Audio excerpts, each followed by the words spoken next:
For those of you that have watched the last 2 weeks' videos, you would know that the mess behind me means one thing. We have finally hit the move-in stage. Now, technically speaking, we haven't finished the construction stage, so there's still a few little things that need to be done around the place. But we've finally hit that point where the boxes can come out of the garage and we can start to unpack and I can start to feel human again. Damn, does it feel good? Now, for those of you that have no idea what I'm talking about, I would strongly encourage you to go back and watch the last 2 weeks' videos because they will definitely set the scene for what I'm going to talk about today. So, what am I going to cover off today? Well, today we're going to look at the 5 biggest lessons I've learned during the construction phase on my own house renovation. So, let's do this. Lesson number 1 is that the chicken and the egg problem, aka who comes first and who comes second, is a genuine issue.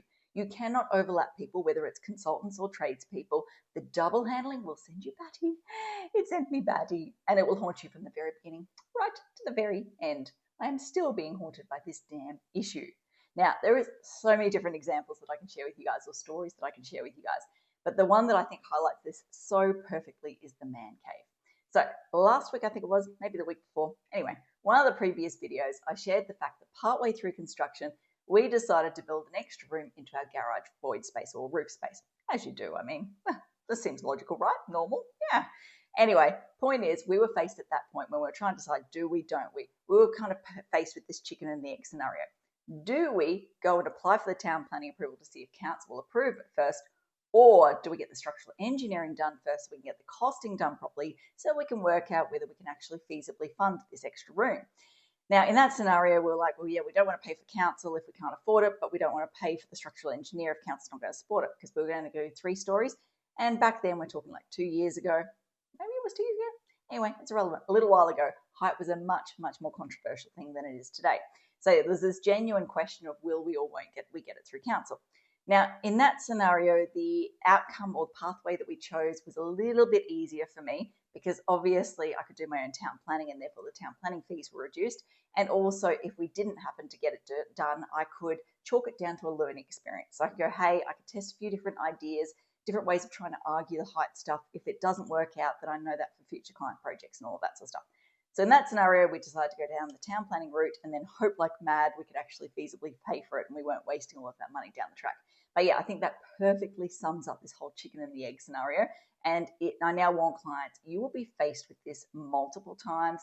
You will have the double handling frustration. There will be rework. There will be additional costs. It is just inevitable. Be ready for it mentally. Okay, so lesson number 2 is that variations are inevitable. Now, I remember back to the start of the process, I distinctly remember a conversation with the builder where I sat there and went, dude, being in the industry, I understand how frustrating variations are. Like I hear it from builders all the time. I am going to be your gold standard client. I'm going to lock everything down from the beginning and you're not going to get a single variation from me. Yeah, he laughed at me. I was like, dude, thanks for the vote of confidence. I'll show you.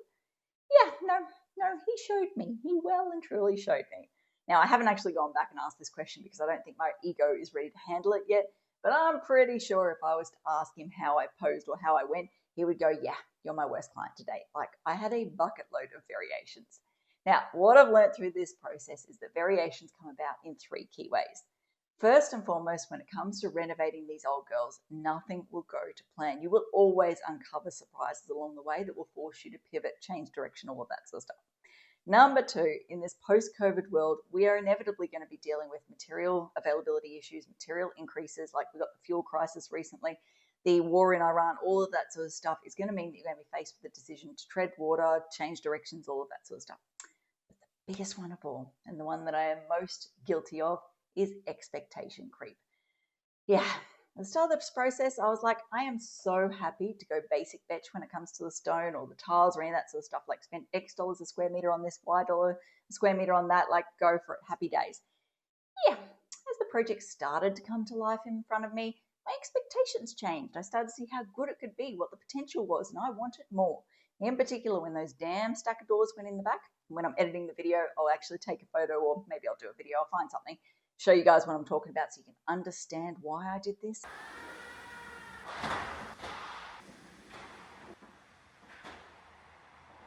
When those doors went in, I was like, oh damn, this is going to be a sexy house.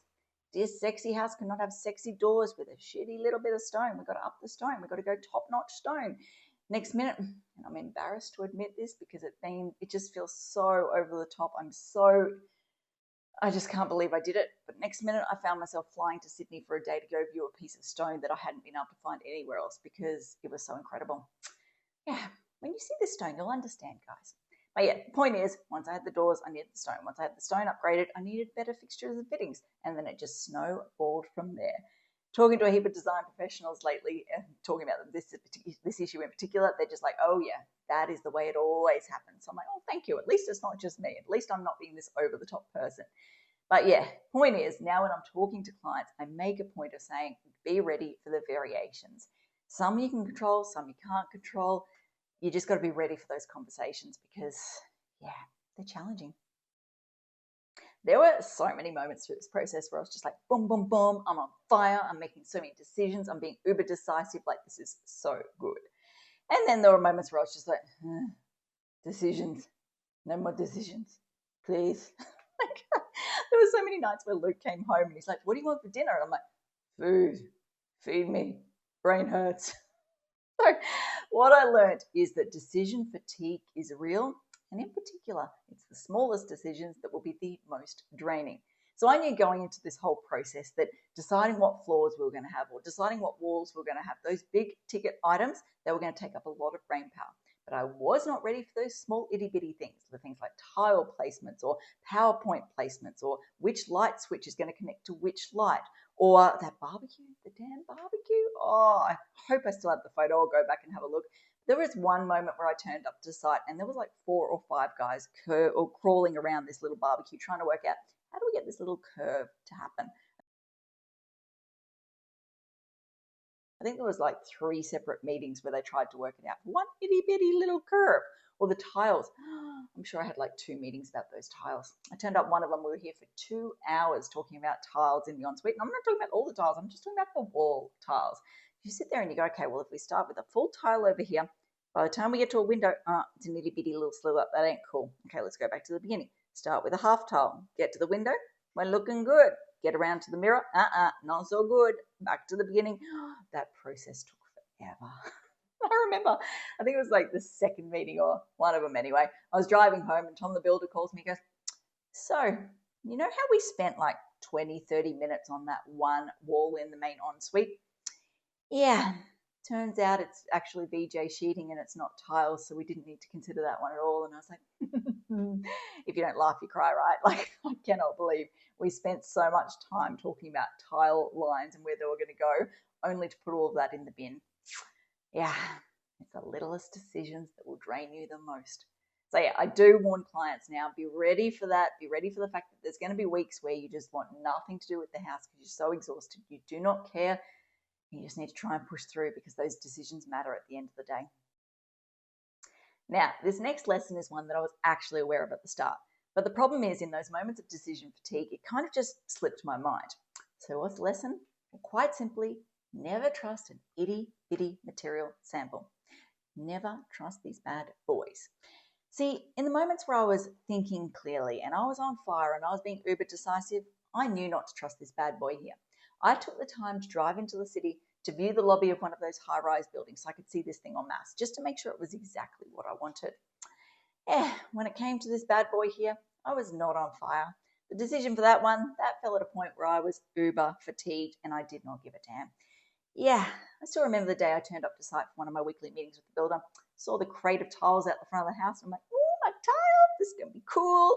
And he came out to greet me. And I should preface this and say, by this stage, he'd worked with me long enough to kind of understand my quirks and understand my OCD ways and my perfectionistic ways. So he came out to greet me and was like, just a bit of a heads up. Don't think the tile's going to be exactly what you're imagining.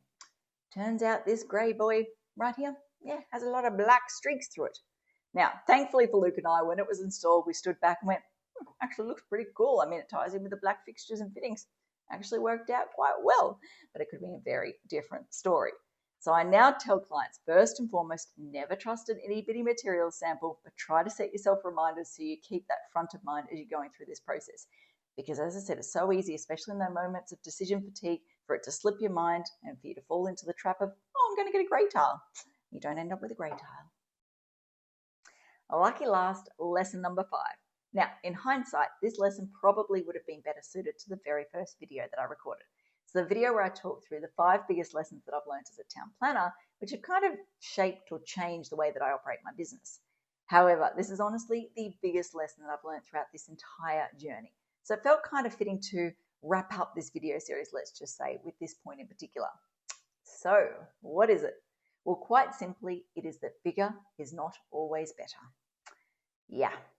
So, throughout this whole journey, I've had so many clients approach me and just be like, why aren't you sharing photos of your renovation online? Like, why aren't you sharing stories on your socials and all of that sort of stuff, taking everyone on the journey? Seems obvious, right?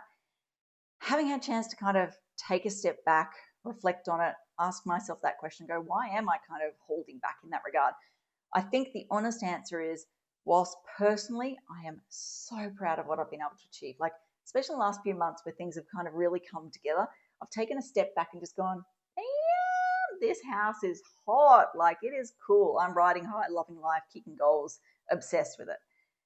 Whilst that is the personal position, professionally I am embarrassed by how unnecessarily big and over the top it's become. And I think it's because in the last 5 or so years since I started this journey, I've matured a lot professionally. I now understand a lot more. We now have the housing crisis, all of that sort of stuff. So it means I'm kind of viewing where we're at through a different lens. And when I sit here and question myself, how did we end up at this point? I think for Luke and I, it is so textbook. Like, I think we both came at it from different perspectives, had different reasons. And when you pull them together, it just so perfectly sums up the battle that's going on out there in society at the moment.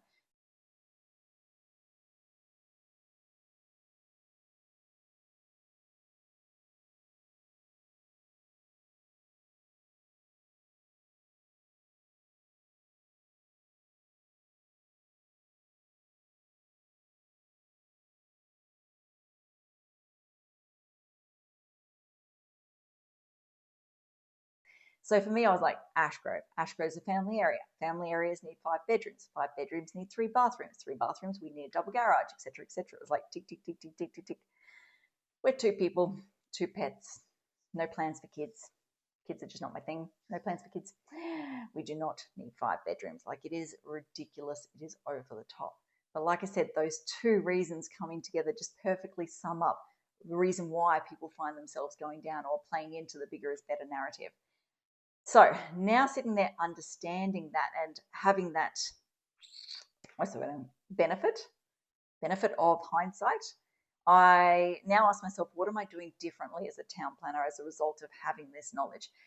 2 things come to mind. First and foremost, when I get clients that come to me and say, we do not want to buy into the keeping up with the Joneses narrative, we do not want a second living space for the kids, we want our kids to come together at night, all of that sort of stuff, I'm like, bow down to thee, praise thee, hats off, I'm your biggest cheerleader, hell yes, let's make this happen. Like, I'm the biggest cheer squad for those people because I just love that idea now.